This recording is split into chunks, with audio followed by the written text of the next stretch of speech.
Hello sir, મને વોટ્સઅપમાં એક લિંક આવી, ભૂલથી મારાથી ક્લિક થઈ ગયું, મારા અકાઉન્ટમાંથી બધા પૈસા જતા રહ્યા છે.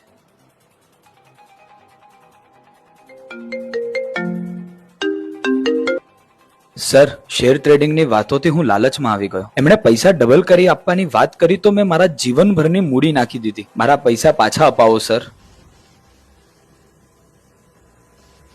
દિવસભરમાં અમને અસંખ્ય કોલ આવતા હોય છે અને લોકો રૂબરૂ મળવા માટે પણ આવતા હોય છે અને આવીને એમની એક જ રજૂઆત હોય છે કે સર, એક વોટ્સએપ પર લિંક આવી અને એને ક્લિક કરતા જ મારા એકાઉન્ટમાંથી બધા પૈસા જતા રહ્યા.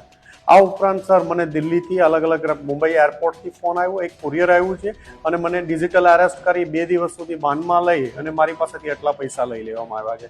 આ ઉપરાંત શેર ટ્રેડિંગમાં પૈસા રોકવાથી મને એટલો લાભ થશે એવું કંઈ મારી જીવનભરની મૂડી રોકાવી દીધી. આવા અનેક કિસ્સાઓ રોજબરોજ અમને સાંભળવા મળતા હોય છે. ત્યારે એક પોલીસ ઓફિસર તરીકે અમને ચોક્કસ થાય કે સાયબર ક્રાઇમનો લોકો ભોગ ન બને અને લોકોમાં આની સતર્કતા જાગૃતિ હોવી જોઈએ.